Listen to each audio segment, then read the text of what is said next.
Okay, good morning, good day, everybody. My name is Gron Pri. I'm a lecturer at the Division of Inorganic and Physical Chemistry, Faculty of Mathematics and Natural Sciences, Institute Technology Bandung. First of all, I would like to sincerely apologize to the organizer and to all the students because of my mistake. So when I received the schedule, I look at my name and the schedule says it's 10 a.m. I'm not aware that it was the Malaysian time, which is 1 hour ahead of the Western Indonesian time. So yeah, that's why I'm really sorry, and as a substitute to my lecture, I'm going to record my lecture, and maybe it will be useful to all the students. Again, I'm truly sorry, and I hope you can uh, forgive me.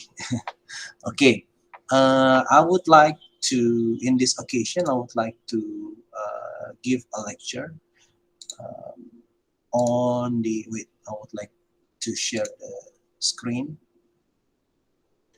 So, herein I would like to talk about the nanoporous materials regarding the synthesis and their catalytic applications. Uh, in the first part, I would like to discuss regarding the definition and the examples of nanoporous materials. Some of you may have been familiar with the term nanomaterials or nanoparticles.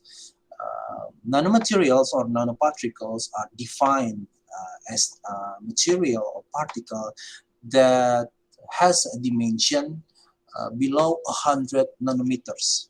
Okay, so the size, the particle size or the particle dimension is below 100 nanometers.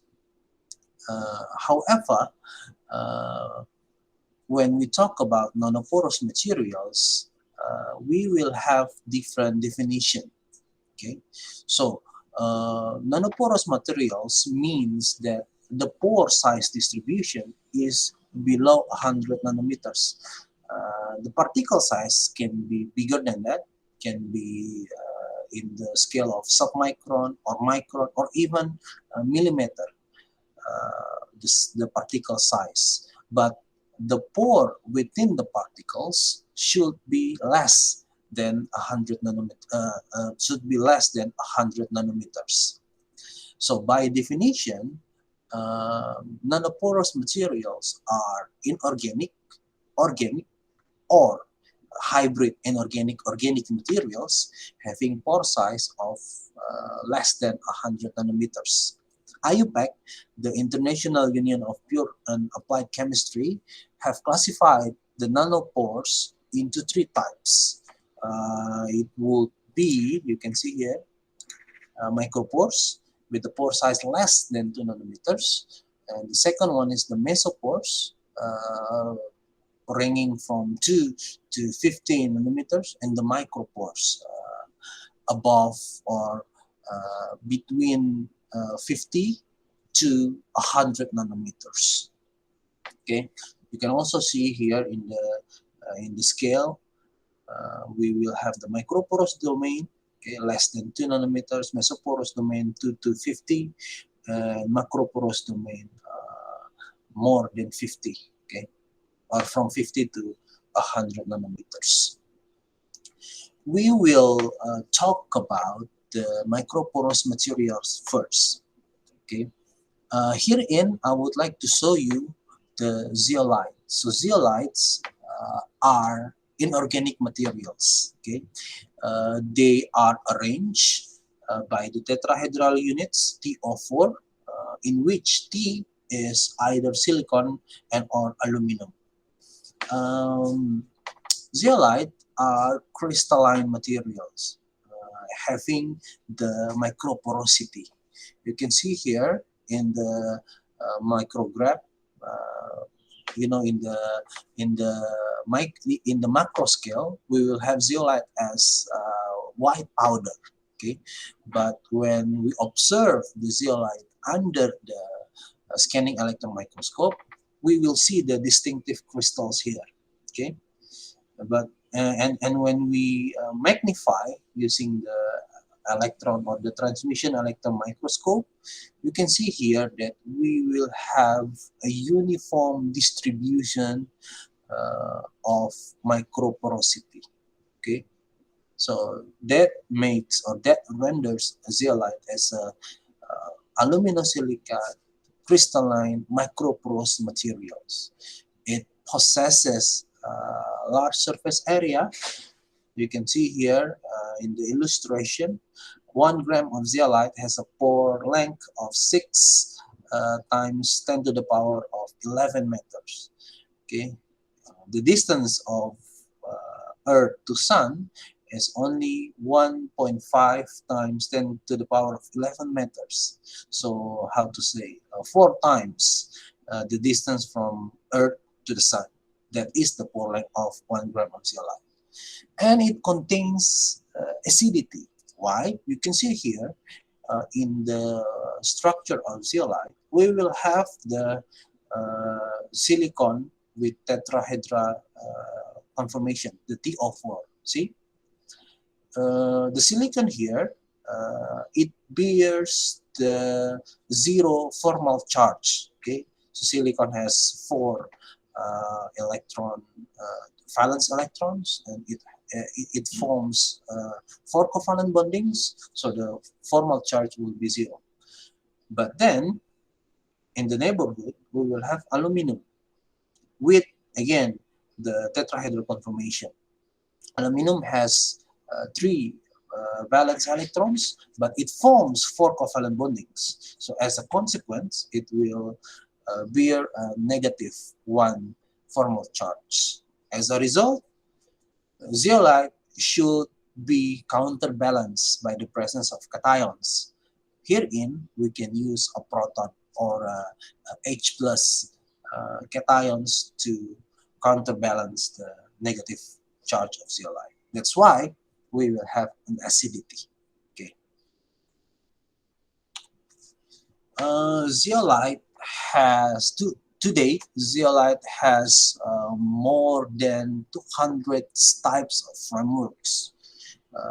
You can see here it could be classified based on its occurrence. For example, we will have the synthetic zeolites here and naturally occurring zeolites. Indonesia is one of the biggest country, with the largest deposit of natural zeolites. There are 2 major types of natural zeolites in Indonesia, which is clinoptilolite and mordanite. Aside of them, the synthetic zeolites are commonly used in the in the petroleum industry as catalysts, which we will discuss in the next session. Okay, there are many frameworks of zeolite. You can see here, this one is MFI, this one is FAU, and so on. Oh no, this one is not ferrierite. Maybe this is mordanite. Yeah, mordanite can also be synthesized in the laboratory. Okay, but it can also be found in the nature. Whereas MFI is to date, to the best of our knowledge, MFI is never found in the nature. Okay, so this is intermezzo. You can see here. This is the structure of ZSM5. ZSM5 is a type of zeolite that has the MFI structure here. Okay, see, it is based on the electron microscope.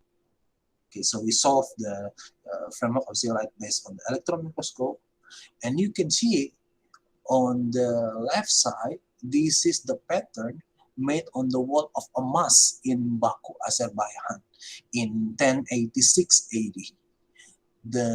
They show an exact same structure. See?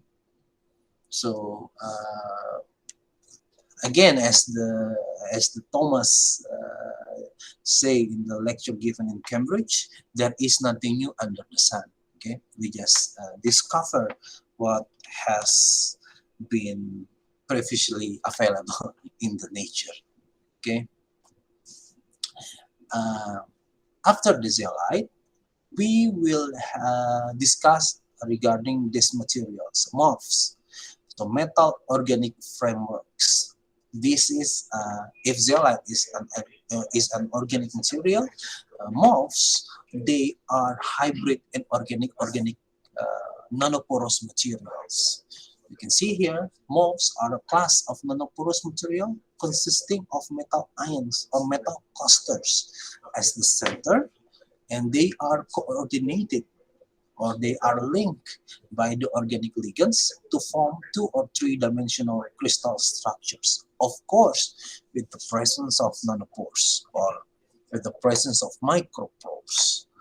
Okay, you can see here, this is the illustration. We will have a metal clusters as the center, or you can see here as the SBU, the secondary building units, and they are connected or they are linked by organic linker. See?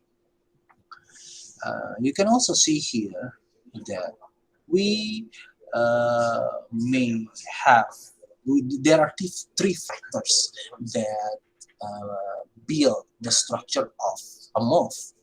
We will have the inorganic building units, okay, or the building bodies, uh, the the metal ions or metal clusters or metal oxide. You can also have that.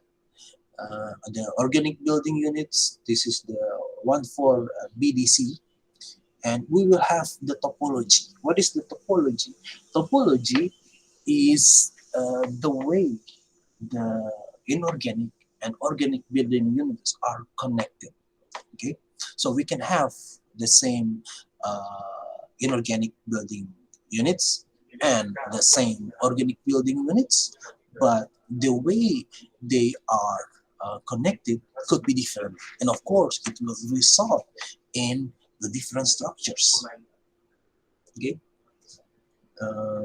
another example you can see here. Okay, we have the copper clusters. We will have the 135 BTC, and this is the TBOA, is the topology, is the way they connect, and we will have the HKUST1 MOF. See, with MOFs we can play with many possibilities. For your information, okay, as I have mentioned before, the zeolites, the zeolites is much older than MOF. So MOF is the younger sibling of zeolite. It was discovered later after the zeolite have been discovered. But zeolite only have around 200 types of frameworks. But MOFs, to date, we have thousands of frameworks of MOFs. Why? Because the possibility of connect, the inorganic and organic building units of MOFs. Okay, this is what we call as the reticular chemistry, the chemistry of linking molecular building blocks by strong bonds to make crystalline open frameworks. So that's why the possibility of MOFs could be limitless. You can, as I have mentioned, you can have different inorganic and organic building blocks with various ways to connect them, and you can have limitless frameworks, limitless types of structure of MOFs. Next, this is still the microporous materials. We will have COFs. or covalent organic frameworks. Zeolite is an organic material. MOF is hybrid inorganic organics, and we will have COFs as the organic nanoporous materials.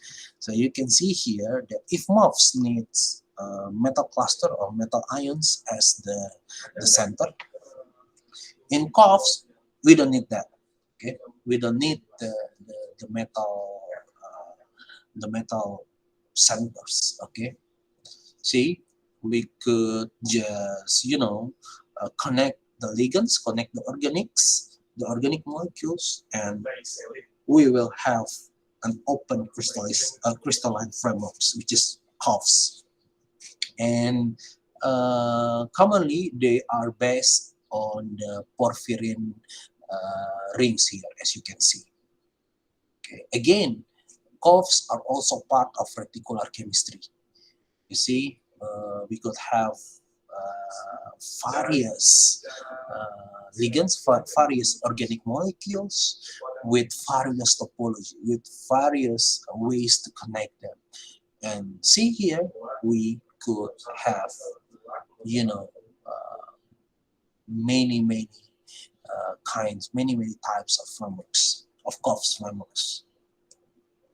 So this is the three, I saw you the three classes of microporous materials. Next, we will talk about the mesoporous materials. This is based on silica materials. Okay, so these are inorganic materials. See, mesoporous materials could be classified based on their order of the porosity. We will have the ordered mesopores, and we can also have the non-ordered mesopores. So you see here, if we have ordered mesopores, you can see here, as the name, the mesopores are ordered. See, they are ordered. This is MCM41. So MCM41 is one example of ordered mesopores. But you can see also that the silica wall, okay, see that the silica wall actually are amorphous. So only the mesopores are ordered, but the silica walls are amorphous. They are not ordered. See, there is no distinctive pattern on the electron diffraction. So the order are also found are only found in the porosity, not on the silica wall. This is different to that of zeolite, in which the pores are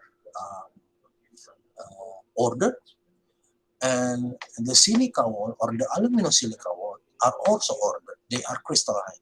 Okay, so the ordered mesopore silica, for example, MCM41, are amorphous materials. Okay, but the mesoporosity are ordered.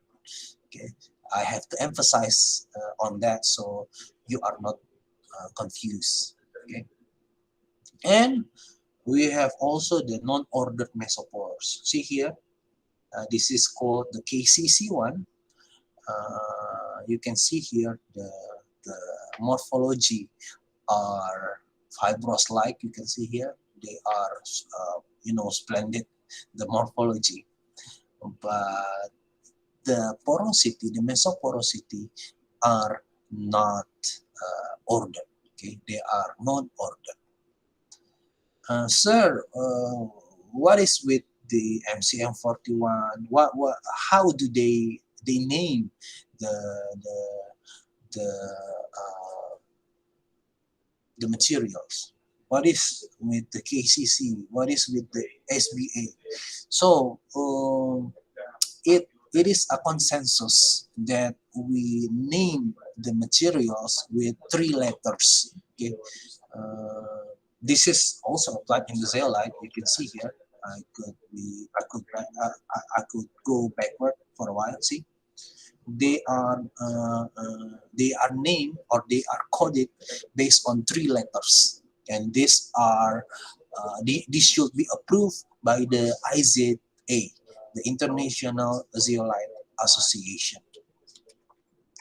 So and commonly they are named based on the institute or the university, or how to say, the company in which the materials are discovered.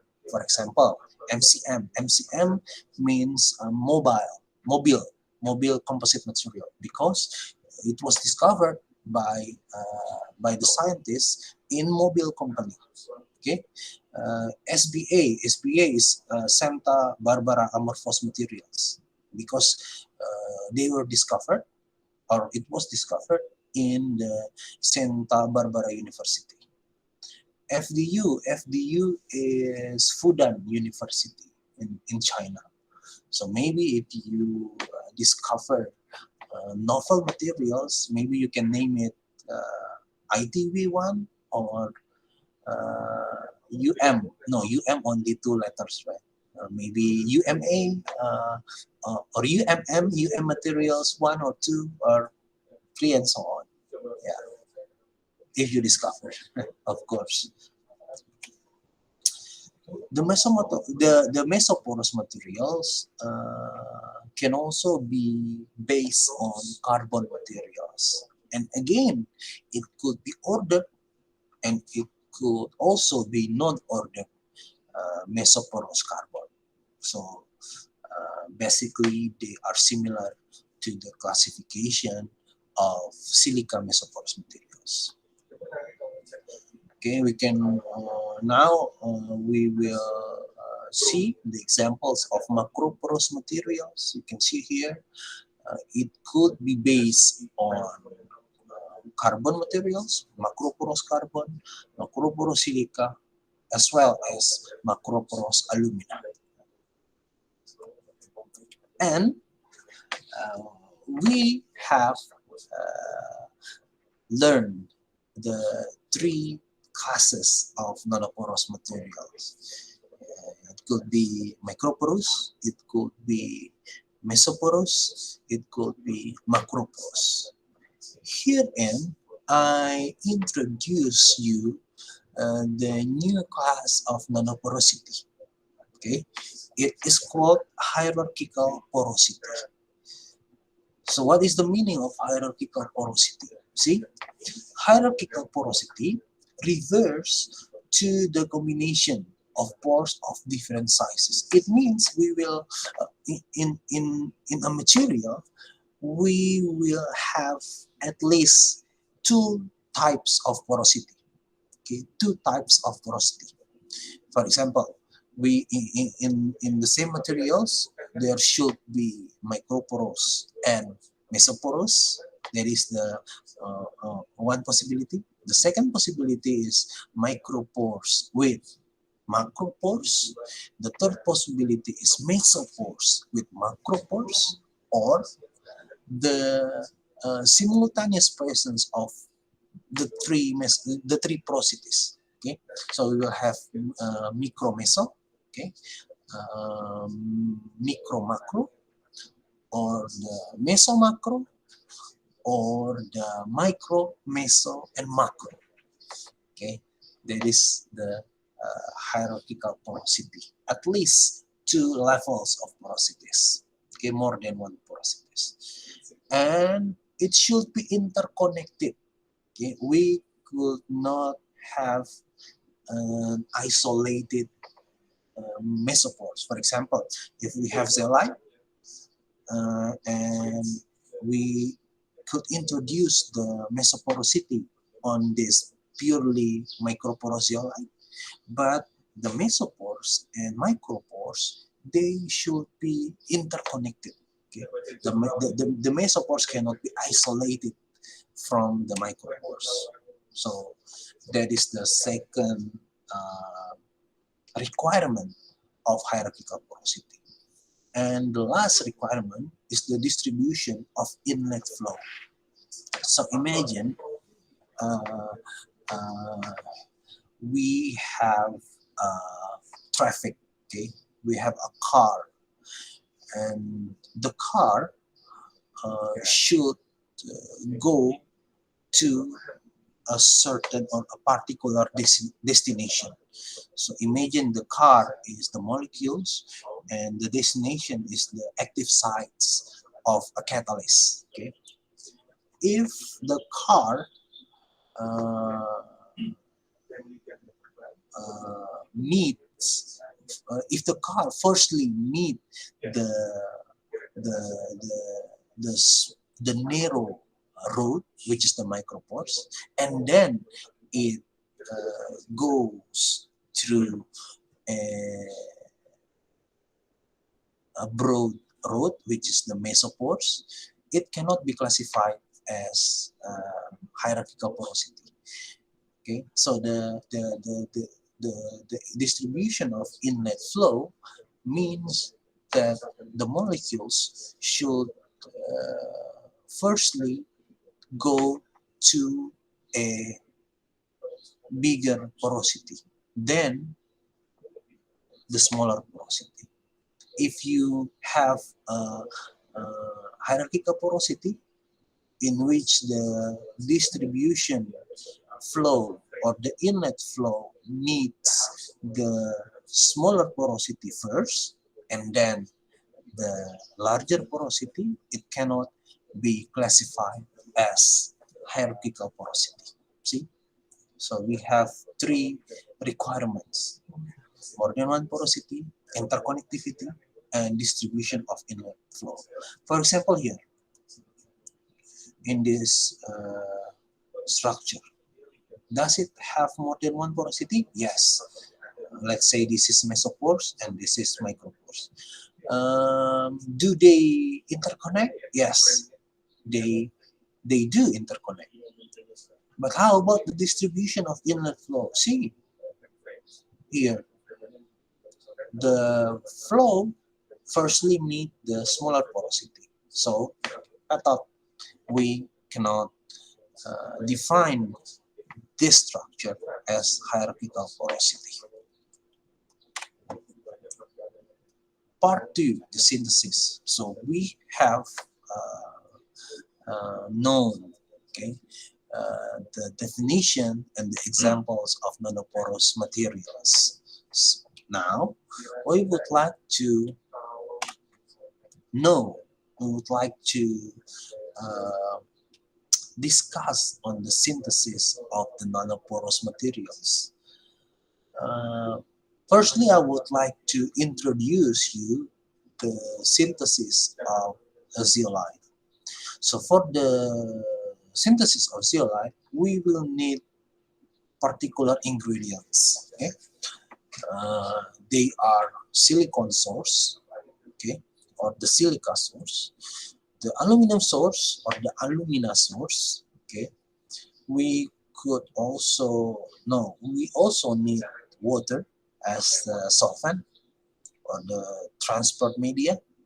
We will need the alkaline source.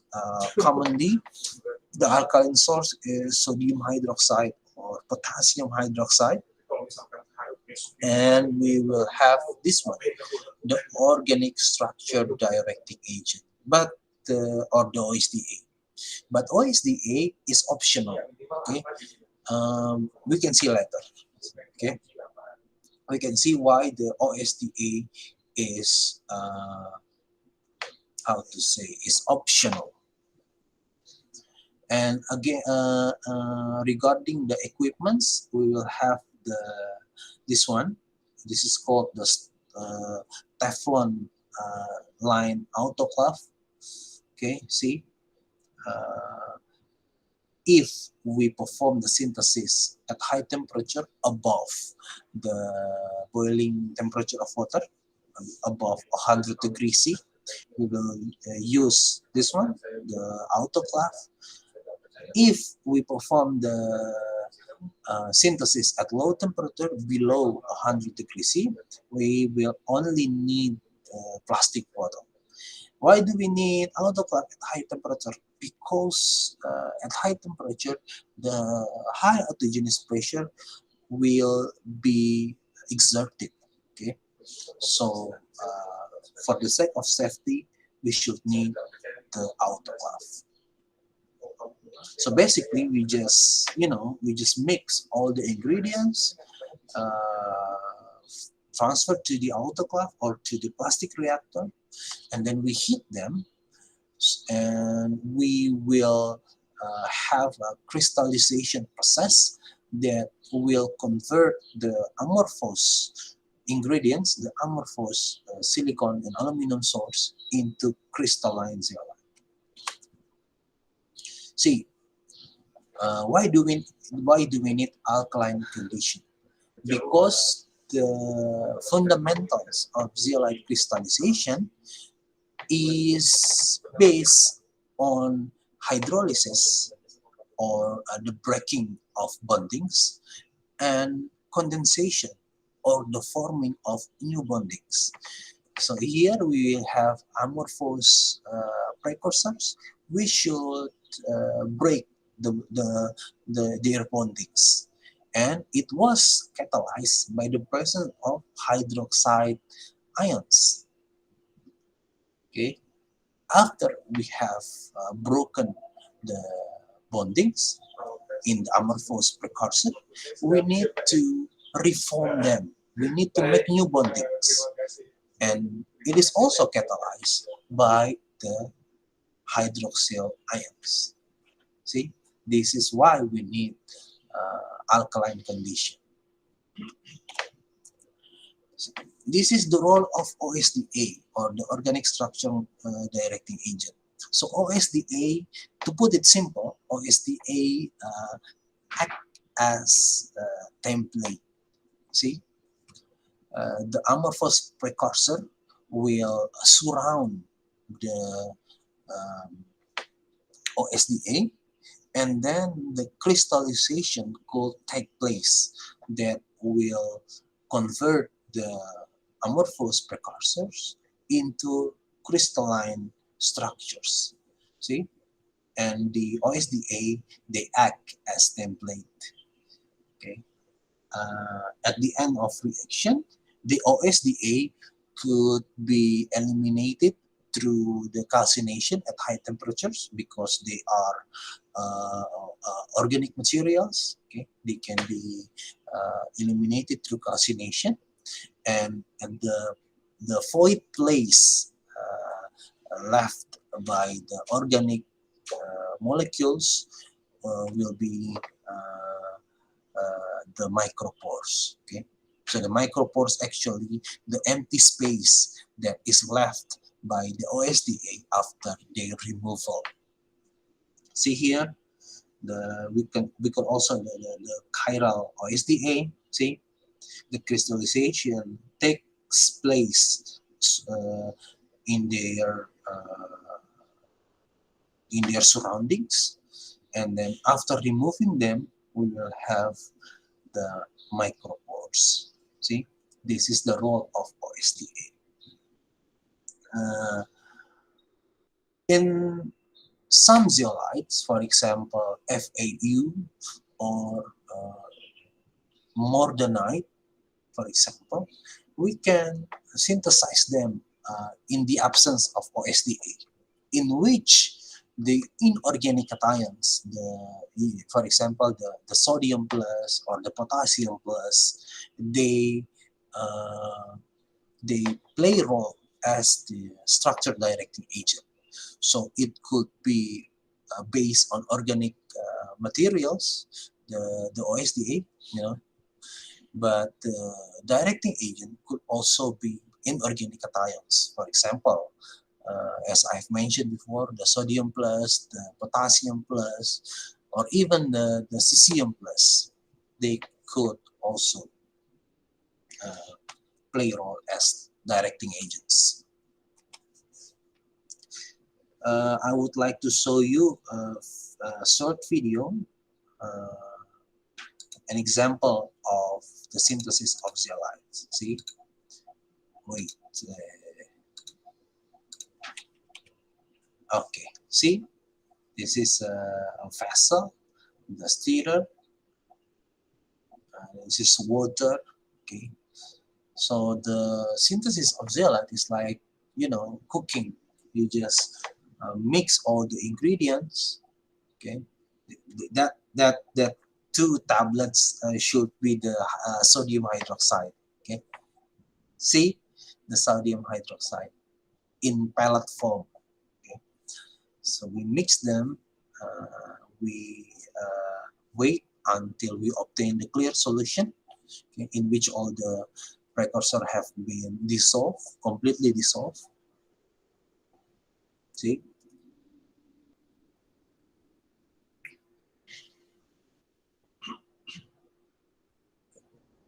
we put all the ingredients in a one vessel.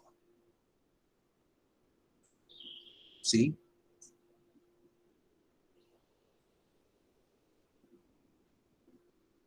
we have obtained the clear solution and we mix them.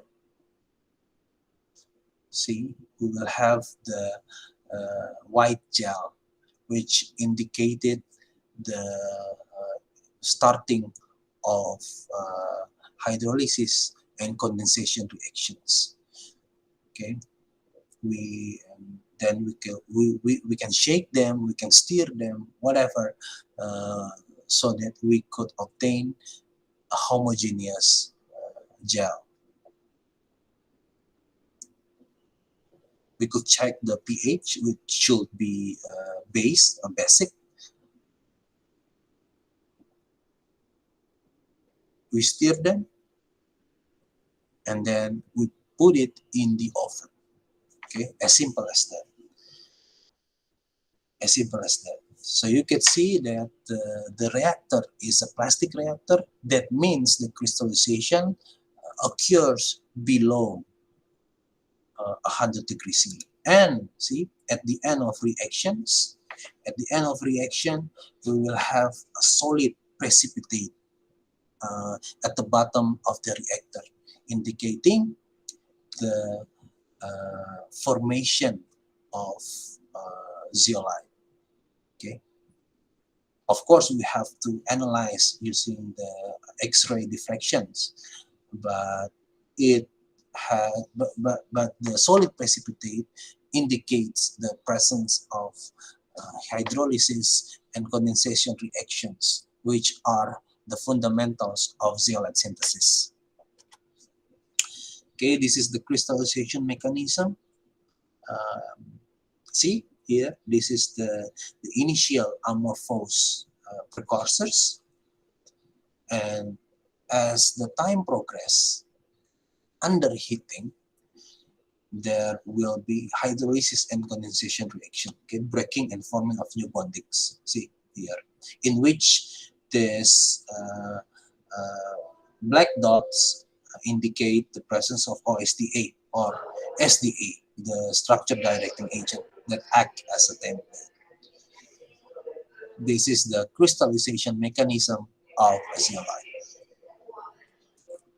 How about the synthesis of MOFs? The synthesis of MOFs are similar to that of zeolite synthesis. Okay, it is performed using the hydrothermal technique. Okay, the hydrothermal technique, because we use water as the solvent. But if we use solvent other than water, it is called sulfothermal. Okay, and MOFs could be synthesized via the hydrothermal and or sulfothermal method. So the basics of the MOF synthesis is similar to that of a zeolite synthesis. See, the ingredients are the organic ligands, the metal salt, the solvent, and then we mix them all, okay, until we have homogeneous mixtures, and then we transfer them into the autoclave, and then we heat them. See, they are similar. Or we can also use the the uh, the the reactions using this system. in which the pressure would be atmospheric. Okay, there is the one alternative of the hydrothermal synthesis or sulfothermal synthesis. The synthesis of mesoporous materials, again, they are similar, okay, through the hydrothermal or sulfothermal techniques. But in the synthesis of mesoporous materials, uh, the templates, okay, we use the supramolecular materials as the templates. For example, we will use the micelles here. We can also use the polymers.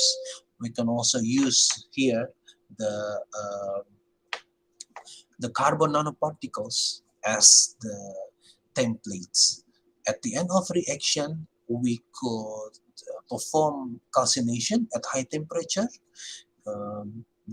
All the templates are based on carbon or hydrocarbon compounds that could be decomposed under high temperatures, okay, under oxygen atmosphere.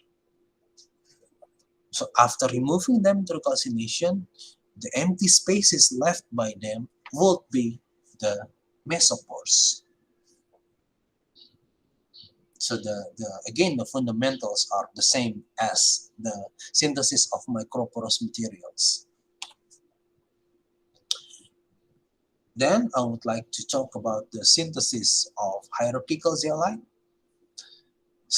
Again, I have mentioned that the hierarchical materials or hierarchical zeolites means that a zeolite, the microporous materials, will have additional porosity, additional larger porosity.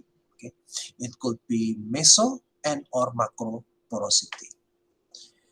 Uh, it and if we want to look deeper, the mesopores could be classified based on their formation. For example, we could have the intercrystalline mesopore. So the intercrystalline mesopores are the mesopores formed because of the aggregation of small crystal of zeolites. See, they could be aggregated and there will be empty spaces between them, and this is called the intercrystalline mesopores. Or we could have the intracrystalline mesopore, in which in a single crystal we will have additional mesopores. Or we could have the combined inter and intracrystalline mesopores. So at least we will have three types of hierarchical zeolites. It should be noted that the mesopores could also be substituted with micropores. But commonly, the hierarchical zeolites are based on micro and meso structures. Okay. The hierarchical zeolite could be synthesized through or via two routes. The first one is the bottom up, in which we use the mesoporous generating agent or mesoporogen. You have known that in the synthesis of zeolite, we use OSDA. Okay, we use OSDA to direct the formation of micropores. But in the synthesis of hierarchical zeolite through the bottom-up method, we will have additional templates to direct the formation of mesopores. So we'll have two types of templates, or it is commonly called the dual templating method. Okay, we will have two templates in one system. For example, here we could add the carbon particles with the diameter of 12 nanometers. So we will, at the end of the reaction, we will have a zeolite single crystal with the carbon nanotubes embedded within them.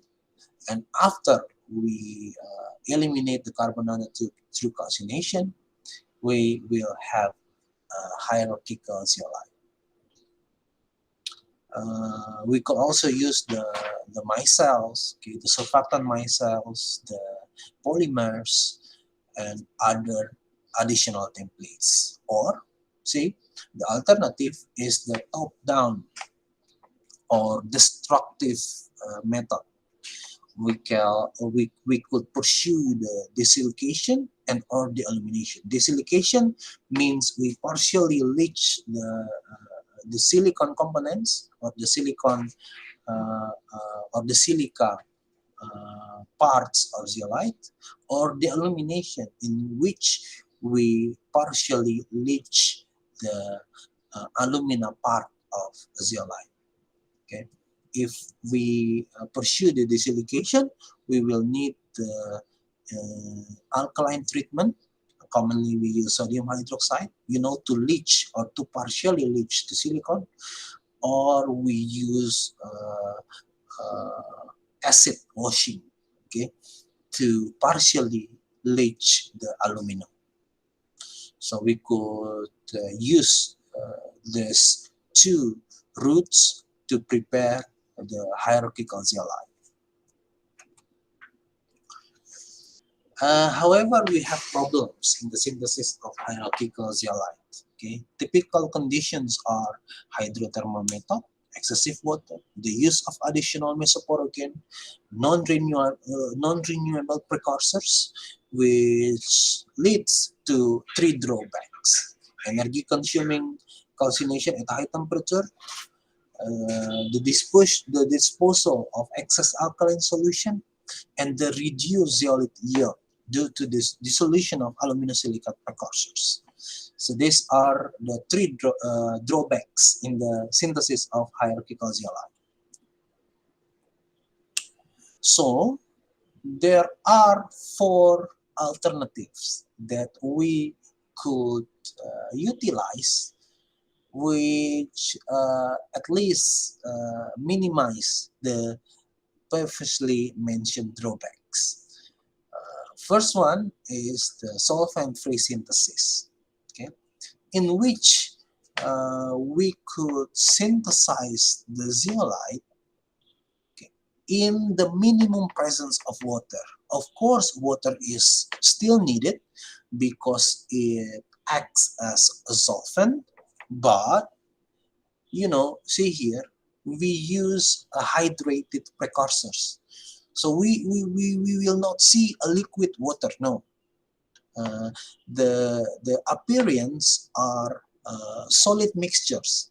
Okay, see here, they are solid mixtures, or at least paste-like mixtures, but we do not add uh, additional water as solvent. The advantage of this route is that we will not have excessive liquid waste, and we will have uh, maximized zeolite yield, okay, above 80-90%. If we use the conventional hydrothermal treatment, the yield would be less than 70%. So, the solvent-free synthesis gave us two advantages. Okay, there will be no excessive liquid waste, and we will have maximized zeolite yield. See here, this is the solvent-free of SAPO or SEPO 34. You can see here, see, this is the, we can see clearly the mesoporosity within the crystals of zeolite. See here. So this is an example of intracrystalline mesopores. We can also use this route, the sustainable precursors, in which we use aluminosilicate mineral, the naturally occurring aluminosilicate mineral as the precursor for zeolite synthesis. We could use kaolin, metakaolin, rectorite, diatomite, and rice husk. Okay, this is interesting because rice husk, they possess at least 15 to 20 weight percent of silica. So rice husk is commonly they are commonly disposed as waste, but in fact we could harvest the high silica content within the rice husk, and then we could transform them into zeolites. So we upgrade their value. Okay. See, we could synthesize the hierarchical zeolite using metakaolin, and we use PMMA, polymethyl metaacrylate, as the mesoporogen, as the mesoporous directing agent to create hierarchical zeolites. See, this is the, for example, this is the SAPO 34 from kaolin. The conventional SAPO 34, see, the dense, okay, the dense cubic crystals you can see here. But if we use the kaolin as precursors, you could see that we have a unique morphology, the intergrown of sheet-like crystals. See, of course, you can see here the empty spaces within the crystals could act as the mesopores. The third route is we use green mesoporogen. Okay, so the green mesoporogen materials comprise sustainable, low-cost, and commonly natural derived mesoporogen. See here, it could be carbonaceous material, it could be cellulose, glucose, fructose, amino acid, or this one, the baking soda. See, sodium bicarbonate. This is an example. We use the NDC template to synthesize the hierarchical zeolite. If we do not use the green mesoporogen, see, the surface area is only 250 meters square per gram. But when we use the green mesoporogen, okay, we equip them with the mesopores, the surface area is significantly enhanced to 330 meters square per gram. So these are an advantage, right, for the catalytic applications, of course. See, this is the examples of using sodium bicarbonate or the baking soda as as the green mesoporogen. When we bake, we use sodium bicarbonate to create this porosity within the bread, right? Because it will release the carbon dioxide that will have a bubbling effect that will generate the formation of pores within the bread. So the exact same principle is brought to the synthesis of zeolites. See here, we could see clearly the presence of mesopores within a single crystal of SAPO 34. Interesting, right? And the fourth route is the mesoporogen free synthesis, in which the generation of mesopores is not by the templating effect of mesoporogen, but rather we engineer the crystal growth stage of a zeolite. See here, we could use the low temperature synthesis, and we modify the gel. We will lower the amount of water.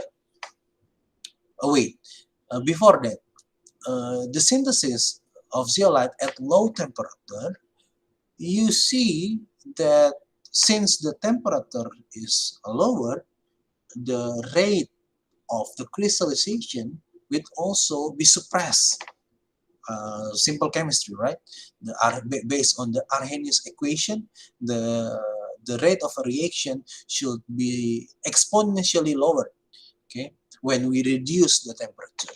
But in this strategy, the deceleration of crystallization rate because of a lower temperature could be compensated by increasing the concentration of each ingredient, of the each precursors. Okay, how do we increase the concentration? Simply by lowering the amount of water. So we will have a viscous gel, right? Like this micrograph, okay, this photograph. We will have the viscous gel. So at a low temperature, we will generate the formation of numerous nuclei. We will have numerous nuclei. Numerous nuclei will lead to the formation of small crystals, okay, very small crystals. These small crystals will attract to each other. They will aggregate into a submicron crystals. See, the aggregation of small crystals will lead to the presence of intercrystalline mesopores. See here, these are the mesopores. If we perform the synthesis of the exact same gel at high temperature, we will not observe the mesopores. Instead, we will have this one, hexagonal prismatic crystals. Okay, a dense hexagonal prismatic crystals. Okay, without the presence of mesopores, only the micropores. So see, without mesopore again, we could engineer the crystallization course to create the mesopores within the zeolites. We could also combine the, the four mentioned methods, right? For example, we could combine the mesopore green fee synthesis with the sustainable precursors. The strategy is the same as this one. We use the lower temperature, but the silica precursor is from the rice husk. It is also interesting to combine the said methods. We could also combine the mesopore-free synthesis with the solvent-free. Okay, we could play with the methods. And if you interested more in the green synthesis of hierarchical porous zeolite or hierarchical zeolite, you could see or you could read our recently published review article. This one, a review on the green synthesis of I'm sorry. See, a review on the green synthesis of hierarchically porous zeolite. See, you can download them and you can read in a more detail. After we synthesize the zeolite, we surely want to know if we have been successful or not in the synthesis of zeolite. So these are the four mandatory characterizations that you should perform to characterize your nanoporous materials. Of course, you will have the XRD or the X-ray diffractometer. Okay, especially for zeolite, for MOFs or for COFs, those with the crystalline nature. Okay, you have to check your zeolite, your MOFs or your COFs using the X-ray diffractometer. How about the MCM41, for example, the mesoporous materials? Could we also characterize them using XRD? No, no, you could not, because they are amorphous, right? You could not use the high angle XRD, but you could also utilize the low angle XRD. Okay, because the presence of the ordered mesopores could be detected at a low angle of X-ray diffractometer. So using the conventional high angle X-ray diffractometer, you cannot uh, confirm whether you have been successful in the synthesis of ordered mesoporous materials, but you could use the low angle XRD to confirm whether the ordered mesopores have been created or not. But only for the ordered mesopores, right? You could not use the low angle for not ordered mesopores. Okay, you cannot. And you could also characterize your materials using gas phase option. For what? For knowing, for determining the surface area, the pore volume, and the pore size distributions of your materials. For example, I wanted to synthesize hierarchical zeolite. In the XRD, okay, the zeolite has been formed, but I do not know whether the mesopores have been formed or not. Okay, to indicate them, to quantitatively measure the presence of mesopores, we could use the gas physics option. Okay, to measure the surface area, whether there is an increase in the surface area and pore volume or not, whether the pore size, the distribution have been in a mesopore range or not, we could use the gas physics option. For the morphology, for the observation of zeolite morphology, we could use the SEM, the scanning electron microscope here, to to observe the morphology, as well as the transmission electron microscope. This is I'm sure this should be TEM, okay, with selected area electron diffraction, or SAED. So using TEM, we could observe the presence of, we could directly observe the mesopores as well as the micropores and the lattice fringes of the crystals.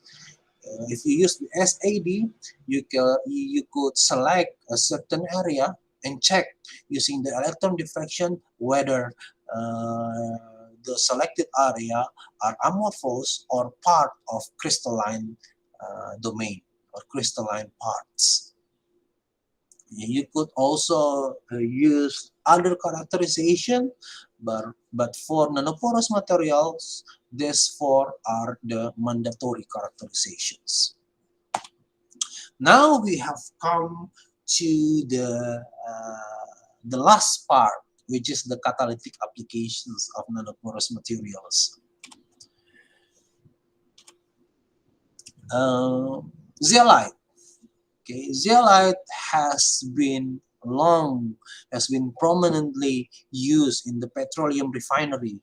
For example, for the fluid catalytic cracking, okay, to convert the long chain hydrocarbons into shorter chain hydrocarbons, okay, with various types of products. It could be paraffinic, it could be olefinic, it could be aromatic, and so on and so on. Why zeolite could be used as a catalyst? There are three main properties which enable their applications in catalytic field. First one is the molecular safe. You see that the zeolite has uniform distribution of micropores, that it could act as a molecular sieve. Okay, in the catalytic application, it could uh, it could enable the zeolite with the shape selectivity. Okay? We could use a certain zeolite to produce a certain products that we need, okay, that we desire based on their size of micropores. The ion exchange ability, for example, we could exchange the sodium plus here with ammonium plus, and we perform calcination. If we perform the calcination, the ammonium plus will release ammonia, NH3, and it will leave the proton or the H plus as the strong acidity, which will act as zeolite active site in many organic reactions.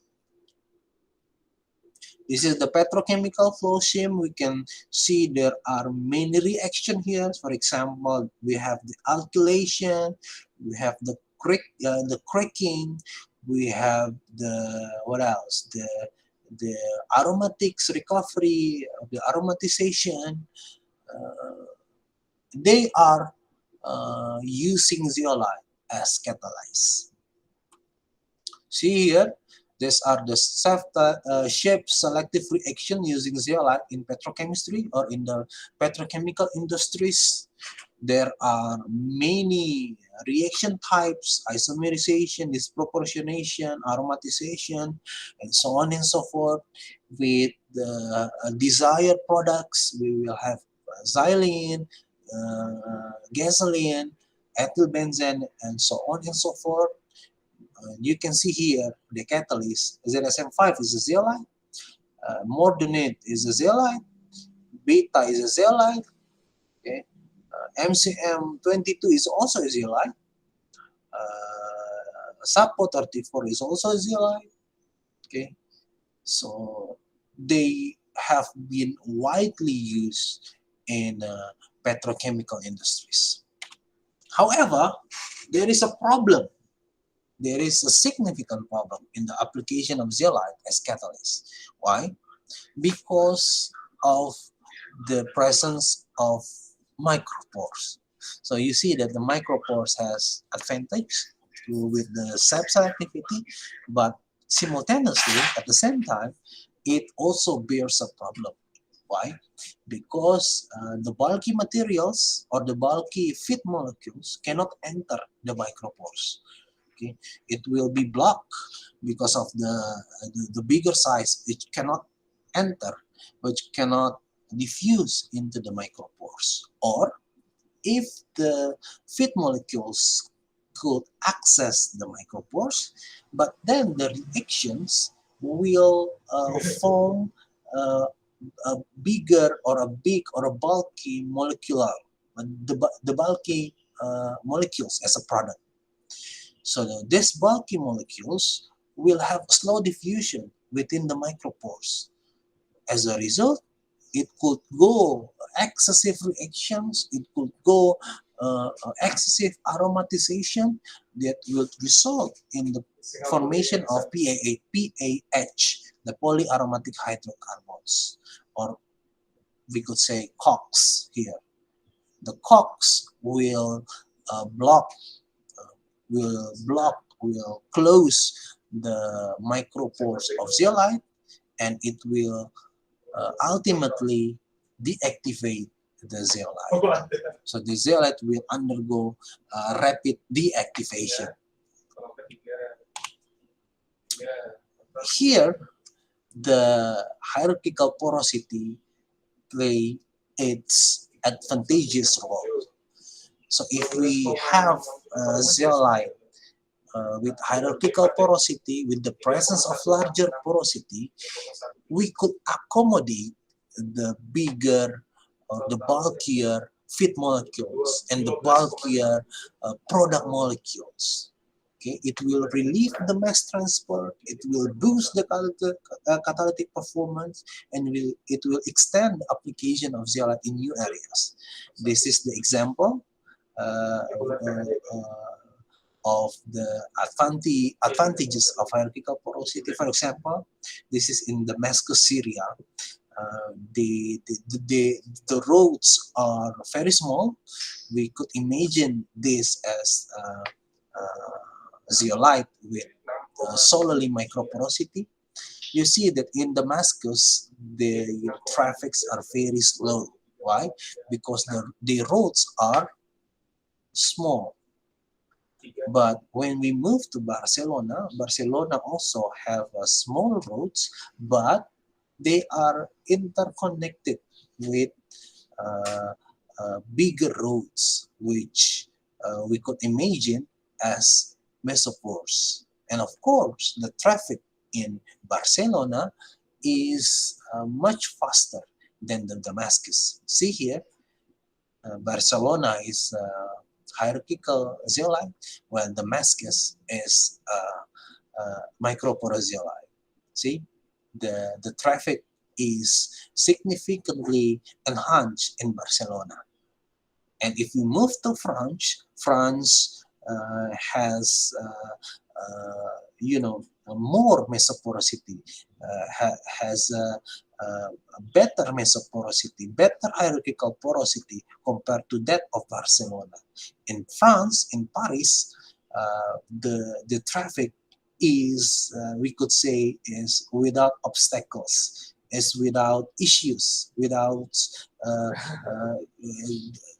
is so smooth the the traffic. Okay, so we could imagine the roads in Paris as highly hierarchical zeolite. So we could say there are, or the diffusion issue has been minimized. Okay, the bulky molecules could diffuse in to the active sites of zeolite easily, and the products could diffuse out of the active sites easily also. So of course, the hierarchical porosity will boost the catalytic performance of a zeolite. This is our result in 2019. We use, see here, we use several hierarchical zeolite. See, with the intracrystalline mesopores as compared to this one. This is the purely microporous zeolite. Okay, you could see that the surface area is increased. Okay, see, these two samples, they have a larger surface area compared to that of the conventional zeolite. We should eliminate these two, the last two samples, because they are amorphous. We do not incorporate them in the catalytic test, so we just focus on these three. Okay, on these three samples. See, the surface area is increased, the external surface area is increased. Okay, the pore volume also, the total pore volume is also increased. And as a result, in the LDPE, the low density polyethylene catalytic cracking test, we could calculate the observed activation energy without catalyst. The activation energy is 440, but if we use the zeolite, see, the activation energy is decreased into 374. So see, zeolite is function as a catalyst. It lowers the activation energy. Okay, but then if we use these two samples, which are hierarchical zeolite, see that the activation energy is further reduced. Okay, is further reduced below the 374. So you see that the presence of mesoporosity is clearly enhancing the catalytic performance of a zeolite. This is the applications of zeolite, of hierarchical zeolites for sustainable processes. We have submitted this work in a journal, in an international journal. There are at least 4 reactions: pyrolysis, hydrolysis, isomerization, esterification, condensation and oligomerization, and upgrading of biomes. But we will only talk 2 of them. For example, here, the biomass pyrolysis. We could use the biomass feedstocks. Okay, you see that the biomass are composed of cellulose or lignocellulose that actually has hydrocarbon backbones, right?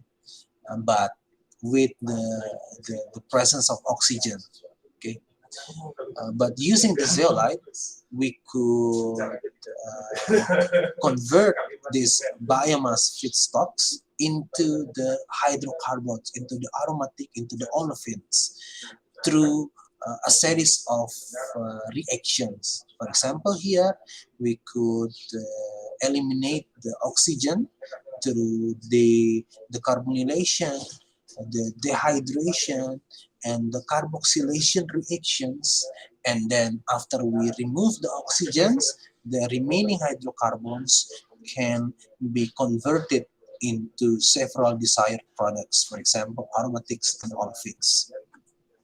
See these results.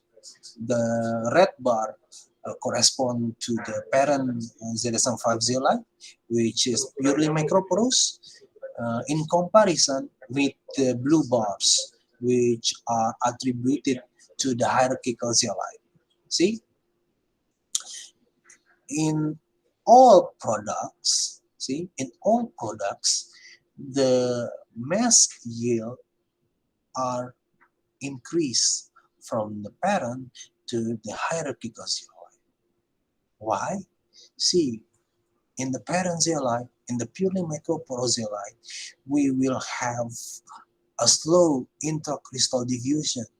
Okay, as a result, the reaction also only take place or dominantly take place at the outer surface. Okay, if the molecules could penetrate into the micropore architecture, it will suffer from the slow intracrystal diffusions, which lead to the formation of COX, which is toxic, which is poisonous for the active sites of zeolite, that will lead to the rapid deactivations. But if we use the hierarchical zeolite, see, the diffusion would be enhanced. We do not meet with slow diffusion issues. Okay, and there will be no COX, that or the COX or the formation of COX will be suppressed. As a result, we could have a zeolite with better catalytic performance. This is also applied in the biomass hydrolysis. For example, the reaction of alpha cellulose into glucose and then into 5-HMF, hydroxymethylfurfural, which is a raw material for many value-added chemicals. Okay. See here, we will have 4 types of catalysts. The USY parent without or with insignificant presence of mesopores, and then these 3 samples with significant presence of mesopores. See, the yield of TRS, the total reducing sugar. See here, the yield of the products The parent, the purely or the insignificant mesoporosity, the yield is below 10, but when we use the hierarchical zeolite, see here that the catalytic performance could be boosted. Okay, the yield of total reducing sugars in the three mesoporous or in the three hierarchical catalyzed, all of them are above 30%. Even the USY 0.2 could reach around 56 to 57 percent yield of TRS. This is the advantage of hierarchical porosity. Lastly, here, the hierarchical zeolite has been commercialized in 2014 or 2013. The group from MIT and the Rife Technology have commercialized the hierarchical zeolite. See that the additional revenue to the conventional zeolite is around 2.5 US dollars per barrel feet, which is, you know, significant economical development. See, hierarchical zeolite is not a laboratory science anymore. It has been commercialized.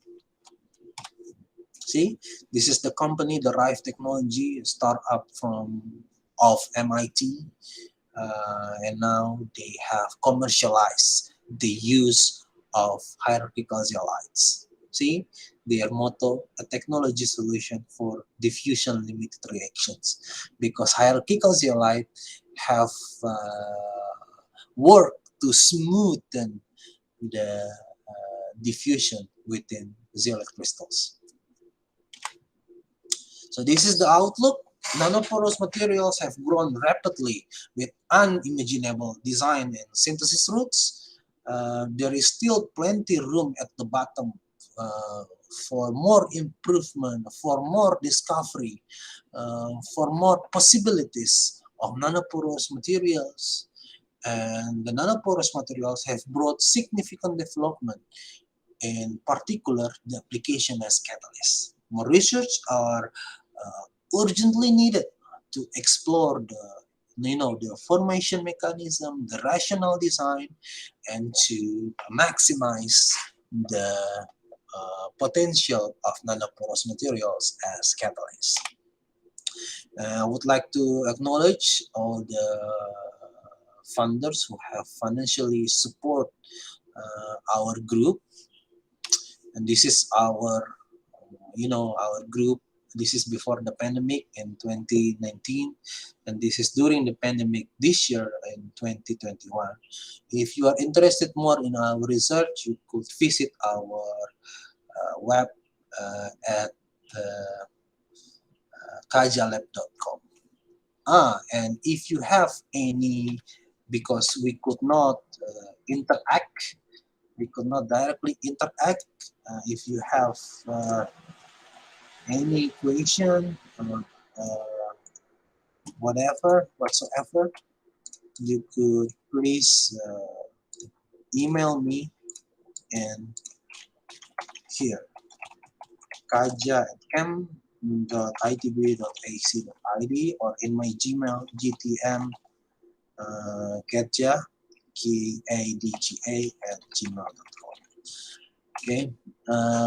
Thank you for all your attention. Again, I'm deeply sorry regarding the you know the time difference, which is solely my mistake. Again, I'm deeply sorry, and I hope that you could learn something that is useful for your knowledge. Hopefully, this pandemic could end soon, and we could meet in an offline meeting. Okay, thank you very much again, and have a good health, and see you on another occasion. Thank you very much.